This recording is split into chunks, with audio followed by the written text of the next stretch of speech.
ಅದನ್ನ ನೀವು ಮಾಡ್ತೀವಿ ಎಲ್ಲರೂ ಮಾತಾಡ್ಕೊಂಡು ಮುಗಿಸ್ಕೊಡ್ತೀನಪ್ಪ ಟೆಂಪ್ರರಿಯಾಗಿ ಅಂತ ಹೇಳಿದೆ. ಟೆಂಪ್ರರಿಯಾಗಿ ಮಾಡಿಸ್ಕೊಟ್ಟೆ. ಇಲ್ಲಿ ಮಳೆಗೆ ಟೆಂಪ್ರರಿಯಾಗಿ ತಡೆಯಲ್ಲ. ಇನ್ನೊಂದು, ಈ ಕೆಲಸ ಮಾಡಬೇಕಾದ್ರೂ ಕೂಡ ನನಗೇನು ತೊಂದರೆ ಆಯಿತು ಅಂತ ನಿಮ್ಗೆ ಹೇಳ್ಬೇಕಲ್ಲ.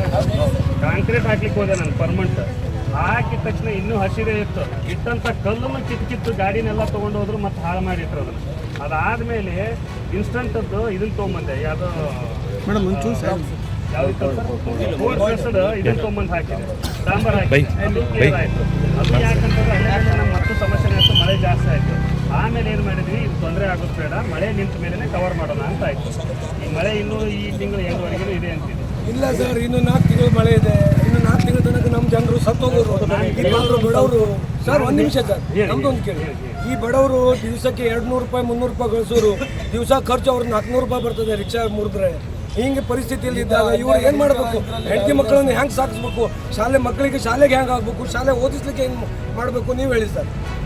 ಪಾಪ ಬಡವರು ಶಾಲೆ ಮಕ್ಕಳಿಗೆ ನೀರು ಹೋಗುವಾಗ ರಸ್ತೆಯಲ್ಲಿ ಗಾಡಿಗಳು ನೀರು ಹೊಡ್ಕೊಂಡು ಹೋಗ್ತಾರೆ, ರಾಡಿ ಮಾಡಿಬಿಡ್ತಾರೆ.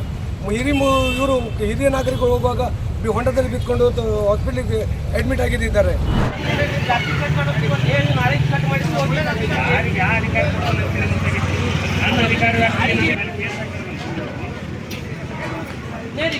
ನನ್ನ ಬಗ್ಗೆ ಮಾತಾಡೋಕೆ ಇಲ್ಲ. ನನ್ನ ಬಗ್ಗೆ ನನ್ನ ಏನು ತೊಂದರೆ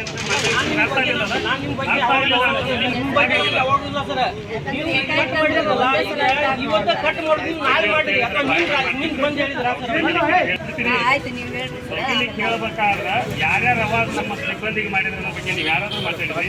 ನಮ್ಮ ಸೀನಾಪುರ ತೆಗಿತಾರೆ ಎಲ್ಲರ ಹೊತ್ತೊಂಡ್ರೆ ಎಲ್ಲ ಏನಿಲ್ಲ, ಎಲ್ಲಿ ನಾವು ಒಳಗಡೆ ಆಗ್ತೀವಿ. ಮತ್ತು ಕಾರ್ಯಾಚರಣೆ ಮಾಡೋದು ದಿನ ಎಲ್ಲರೂ ಇಲ್ಲೇ ಬಂದ್ಕೊಂಡ್ರು ಅಂತಂದ್ರೆ ಲೇಬರ್ ಕಡಿಮೆ ಇದ್ರೆ ಪಕ್ಕಿರಪ್ಪ, ಲೇಬರ್ ಕಡಿಮೆ ಇದ್ರೆ ಲೇಬರ್ ಕೊಡ್ತೀನಿ, ವ್ಯವಸ್ಥಿತವಾಗಿ ಕಟ್ಟಿ ಕೊಡ್ತೀನಿ. ಅಲ್ಲಿ ಒಳಗೆ ಯಾರ್ಯಾರು ತುಂಬಿಟ್ಟಾರ ತುಂಬಿಡೋದಲ್ಲ, ಮಾರಾಟ ಮಾಡ್ಲಿಕ್ಕೆ ನನ್ನ ಕಟ್ಟಿ, ತುಂಬಿಡಾಕ ನನ್ನ ಕಟ್ಟಿ ಅಲ್ಲ, ಮಾರಾಟ ಮಾಡ್ಲಿಕ್ಕೆ ಎಲ್ಲರಿಗೆ ಕಟ್ಟಿ ಕೊಟ್ಟ ಆದ್ಮೇಲೆ ಉಳಿತಪ್ಪ ಅಂತಂದ್ರೆ ನಿಮ್ಗೆ ಇಟ್ಕೊಂಡ ಕಟ್ಟಿ ಕೊಡ್ತೀನಿ. ಹೌದು,